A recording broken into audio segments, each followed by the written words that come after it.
no Champions League football for Inter Milan. I mean, no, very rarely nowadays. As well. It hasn't been for a while. I'm just happy to be back in Europe, frankly. I mean, last season we didn't even make Europa, so yeah. I'm here as an Inter fan, excited to be in Europa League, which is kind of strange, but hey, I'll take it at the moment. It is strange, and I mean, it's strange even for us as English football fans.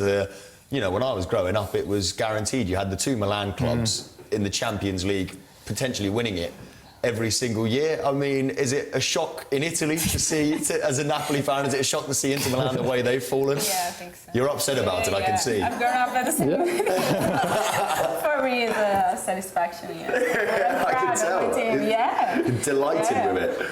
Yeah. But, I mean, at least we're not as bad as AC Milan. They didn't make Europa last season. Sassuolo beat them to the playoff position last season, so that's something I can take from that as an Inter fan. You are still the best club in Milan. Exactly. At the moment. I'll take it. I'll take that. You take that. I mean, are the good times coming back for Inter Milan now? Chinese owners took over in the summer. You spent £100 million in the summer as well. You're back in Europe, not Champions League, you're back in Europe. Does it feel like Inter could be coming back? Possibly. I mean, I spoke about it last time I was on, but I mean, we've had 8 coaches since Mourinho left, so we've never had consistency the last 6-7 years. So we've just got De Boer in, and he's actually starting to show some promise. So he's starting to put his philosophies into the team, and there are a lot of positives there, but as a club we still have a long way to go. As you said, Suning, the Chinese group's just taken over, so I think there's a lot of things back of house that need to be sorted, so to speak. So, like, kind of explain to us, I mean, I know it's not easy to do we could give you all night and you wouldn't be able to do it, but what happened at Inter Milan? Because it wasn't a million years ago that Jose Mourinho was winning the Champions League with them. It's happened very quickly, this drop. Can you put your finger on where it all went wrong? What happened? Go. Like I said, give us a watered-down version. We haven't got all night. Yeah, I mean, from when Mourinho left, we had a big player clear-out. A lot of our experienced European players left, and it was always going to be a rebuilding phase. But a lot of ad hoc transfer windows where we're just buying players sporadically, not a lot of foresight. Obviously, the constant coaching, changeover hasn't helped anything. So, we've had a lot of mediocre players over the years. And we haven't competed with the likes of Juventus or even the last couple of years with Napoli, with Roma. So, it is a rebuilding phase, and the amount of times I've said that, it seems like almost every season I say that. Yeah. We've had 2 takeovers of the club. So Eric Thohir, the Indonesian owner, took over, and now we've got a new one. So with all those constant changes, you can't really expect too much on the field, but the fans are kind of getting to the point where we need to see some success on the field. So yeah, I'm sure. Barbosa came in over the summer, who hopefully is going to be a hell of a player at some stage. He said he wants to win everything at Inter Milan. He wants to win everything at Inter Milan. Yeah. Does it feel for the first time since Mourinho now, I mean, that this is a bit of solidarity now? Does De Boer look like a man who's going to be in charge for a few years, and you've spent 100 million, Barbosa one of those players? Have you got the squad there that should be together for a few years as well? I think we've definitely got a strong squad. We are lacking in a few places, particularly in defence, but definitely in attack, I think we have a fantastic team. You mentioned Barbosa, which is definitely a big potential for the future. I mean, he could be massive from a lot of what people are saying from what he's done in Brazil. But even bringing in João Mario, who has done a lot in our defensive midfield, Condreva, who is providing for the likes of Icardi. Obviously it's great for him to be scoring, but he needs the service, and Condreva is doing that for him. So, we definitely have the squad to start building off of, but with De Boer, it's kind of a question mark as to whether he's actually a long-term placement anyway. Yeah. Obviously, with Mancini going 13 days before the season, you're kind of wondering whether he's just a stopgap. A lot of people are still mentioning Simeone possibly coming in a couple of years. Really, yeah. So, it's hard to know if it's long-term at the moment. Yeah, what the owners are thinking there. I can tell you as well that we will be across all the scores going on at the moment, and Celtic have gone 1-0 up against Manchester City. Whoa. Didn't see that coming. 3 minutes in, Moussa Dembele has scored the goal there. Nobody saw. Nothing. Napoli still 0-0, I'm afraid. Sorry, Caterina. Talking about Barbosa, and I mean, the Serie A in general, is it a bit of a worry now? Is Serie A becoming a bit more like the Bundesliga or French League One? Because if a player goes and performs very well for your club, and Katrina, you'll know a lot about this, are they just going to go to Juventus? Is it like players going to Paris Saint-Germain, players going to Bayern Munich? It's a long story. I mean, let's talk about the man, the elephant in the room, Higuain. Yeah. I mean, absolute hero at Napoli, and he's gone to Juventus. Yeah. Is that a worry for Serie A that everybody moves on to Juventus eventually? Probably, yeah. Yeah. It was a controversial transfer, yeah. Also because Juventus now our first rivals in the league. So, and also the behavior of the player has been so weird. Also in which way? The Napoli players? Or? In the Napoli players, and also for his coach, because Sarri made a lot of work with him, and he finally get the record to be the man that scored the many goals in Serie A in the Serie A history. Yeah. So that's been so weird that all the transfer has been hidden by himself and also by his agent, and then go to our rivals, the first rivals in Serie A. Yeah. So it was a little bit, but I think we are managing well his loss. It was a heavy loss. Yeah, I mean, it's a good season for both of you. Start of the season. Napoli second, Inter Milan third. Juventus have lost already to Inter Milan as well. We were both at the game, actually. Yeah. Oh, you both went to the game? Yeah. Good game? Really Great game. Yeah. From an Inter Milan view, Beautiful. Also for anti-Juventus. Well, which is most of Italy, really. Other than Juventus. I mean, you've already beaten Juventus, and we said they've dropped points already, but last year they got off to a bit of a slow start, and then by the end they walked Serie A. Can Napoli, who are probably the second best team in Serie A this season, can anybody actually catch Juventus, or is it again like Bundesliga or the French league? You don't believe you can? No, it's kind of a bit doom and gloom in Italy at the moment, because a lot of us are just kind of looking at second and third position. That's what we're fighting for, because in realistic terms, we can't compete with Juventus at the moment. Also from economic terms, because exactly, it's bad. As you mentioned, they've come in, they got Higuain, but they also got Milan Pjanic from Roma. You know, he had the most assists, I think, last year in Serie A, so they're neutralising any threats. So it makes it very hard for anyone to compete with them. So. The gap is vast. Yeah, it's a shame. It's a shame, because that's, we associate Serie A being a very competitive league where a bit like the Premier League, where 4 or 5 teams could win it. So close for a moment. So I think it's fair to say that the rest of the Italian teams are quite far below Juventus. But as a whole, how good is the standard in Serie A at the moment? Not really done anything in Europe for a while. We said Roma was the second best team last year. They didn't even make it into the group stages of the Champions League this year. Is the whole league down a level at the moment? Well, you can take that. I don't know. I think Juventus is in the top. And behind, we can say that Napoli, Roma, Inter this year. I think the level could be quite the same, more or less. Probably Napoli and Roma made the transfer market, a transfer campaign that was really, really close and specific to get the replace, like Pjanic and for Roma and Higuain for Napoli. So the level more or less is the same. Do you think, I mean, put it this way, England as well, the Premier League's exciting, we know that, but the English teams haven't done well in Europe for years. Will an English team or an Italian team, would they win the Champions League this season, do you think? Well, I mean, obviously Juventus is the only hope, but even that, that a lot of things would have to go their way.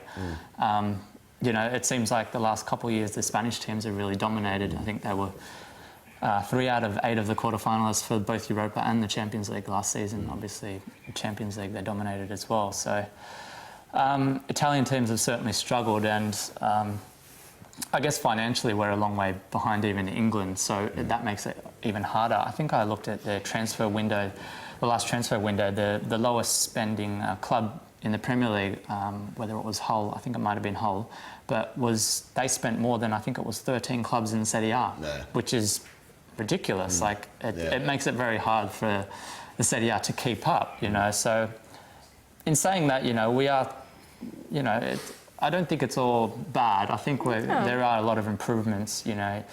But to win the Champions League, I don't know. Yeah, that's a whole other story. Also, the Juventus coach Allegri said about that. There is a gap.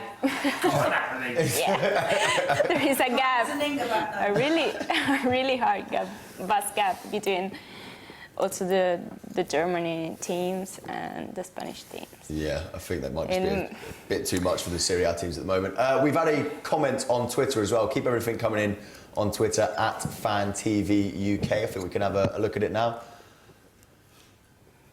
There you go. So getting Mourinho was your downfall, he reckons, as he only stays for 2 or 3 years. He's no Wenger or Ferguson. I mean, that's harsh, isn't it? He delivered a Champions League and a Serie A title, but he's saying there that in the long run, Mourinho came in, won the Champions League and left you in a worse position than he found you. Is that harsh?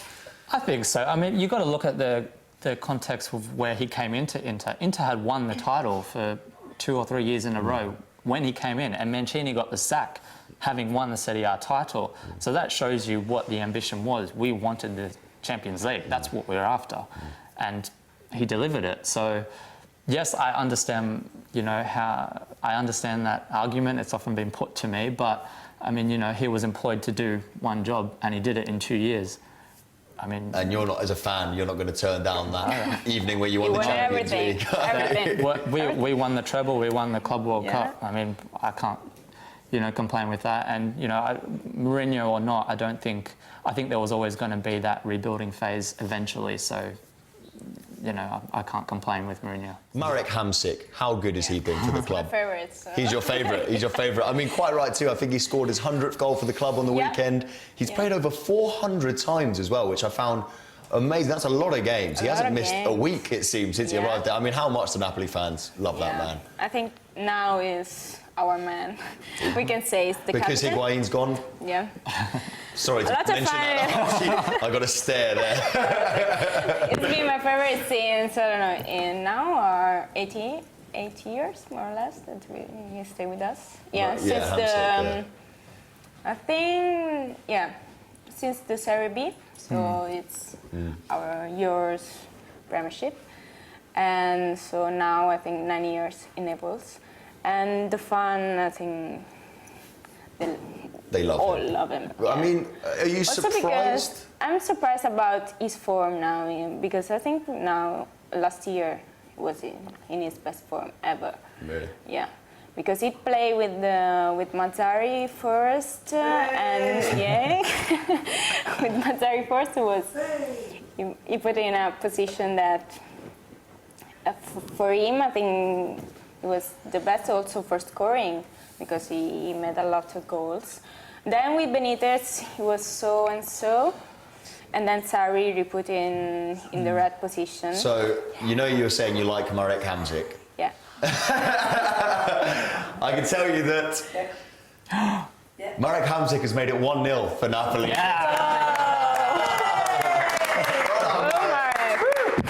Now, you obviously knew that was coming. You obviously predicted that, yeah? Yeah, obviously. I can tell you, Napoli are 1-0 up. That man, Marek Hamsik, who's carrying on his form from last season, has been brilliant again. And Celtic have gone 2-1 up against Manchester City as well. What's going on? What's going on? You look like a man who's got an accumulator that's getting ruined every time I read out one of these scores here. I mean, Hamsik, though, what a legend, doing it again. Yeah. Are you surprised that you've been able to keep on to him all these years, that he's never gone on to a Juventus for starters? Oh, yeah. There was rumors about I mean, he was talked a lot Juventus about and going. AC Milan as well. But I'm not surprised. I think he really loved Naples. It's not been like Cavani as well, or Higuain, that you can feel it, that probably they became top players and then they're gone. He always, I think, for me, is a top player as well. But he loved also the people here. And in Naples, it's not so simple because we pretend so much every time because we come from the Serie A, who is our lower division. Yeah. And so we made a really good way to keep going and to gain the Serie A. And there are 8 years that we are in the European competitions. And so I think he understands also the people in Naples. And so now is our captain. There's worse places to spend your life as well than playing football in Naples for a living, isn't it? Yeah, I kind of understand. Good idea, Marek. Stay there. Meanwhile, please, for Katerina's sake, please stay at Napoli and keep scoring goals against Benfica as well. Who's the main man over at Inter Milan? Is it very much Mauro Icardi nowadays? Is he the fan favourite, would you say? Yeah, I think so. I think obviously keeping him over the transfer window with these guys poaching for him, it was massive to actually keep him. He's the club captain at the moment, and I mean, he's arguably the most informed striker in Europe, if not the world, at the moment. Yet he still can't get into the Argentinian national team. But that's another story. Aguero's quite a difficult one to dislodge, isn't it? Yeah, but I mean, you know, he's club captain and definitely Inter fans see him as the future. You know, we want to build a club around him, with him leading the club. So, yeah, definitely the main man. It seems to be. Is it fair to say that Serie A maybe there's more inter-league trading than in other leagues? There's a lot of buy-in from other clubs in Serie A. It seems. You know, you get the occasional Van Persie, you know, going from Arsenal to Man United or whatever. But generally speaking, whereas in Serie A, it's quite incestuous in a way, the whole transfer policy. Compared to England, That's one way to That's one word for it. One word for it. It's the incestuous policy of Serie A. Yeah, I mean, obviously you don't get a lot of Englishmen around. That's why there's such a big deal even in Italy about Joe Hart coming over to Torino. So I guess so. There is a bit of that. Is that maybe something that Serie A needs? I mean, I think back to when Paul Gascoigne went over to there, and obviously, you know, you've had your Diego Maradonas and stuff. Does it need to start pulling back in those top bracket players rather than turning them into world-class players and then sending them away? Yeah, I agree. Yeah. I think also from the youth leagues, for example, in Germany, in Bayern Munich, they have the youth league that I think the best in Europe. Here in Italy, it's not so simple, and I don't know. There are a lot of foreign players. How's the national team doing, Italy? Because going into the Euros, a bad team really on paper, but performed all right. What do people make of Italian football at that level? Confident about the national team, or? Well, I mean, going into the Euro 2016, a lot of the Italian press was saying that it was basically the worst squad in decades. So no one was expecting anything. So basically, at all. So what they provided was amazing. So obviously, Antonio Conte got a lot of credit for that, for actually building a team rather than individuals. You know, we're lacking that from previous generations, I guess. So it's a very young squad, I guess, at the moment. A lot of potential, but a long way to go before we're back up to, It seems like the national team's sometimes quite separate from Serie A in terms of it hasn't really let Serie A, the problems going on there, ever affect it, because no matter what team you put out, Italy turn up at a major tournament and you always deliver to some extent. You always make a good run of yourselves. It manages to distance itself quite well from all the corruption and problems within Serie A. Is that a fair comment to make? Yeah, I think so. Well, I mean, 2006 obviously won the World Cup, and that was about the same time when Calciopoli was happening. So, I mean, that kind of shows you the two different worlds in a way. So it's a good element, and I guess in some ways it's kept Italian football going in a lot of ways. It's given us something to actually be proud of, so to speak. So, it's seeing all the officials and everything embroiled in that all the time, it's not the nicest thing. So it is nice to see that positive element of Italian football. It's quite the opposite for us English football fans. It's quite the opposite for us. We're going to let you go in a couple of minutes. It's been really good having you guys on talking Italian football. Let's get a couple of predictions though. Where are you guys going to finish in the league? You can talk about your own club, although I know you're both arguing over the same place.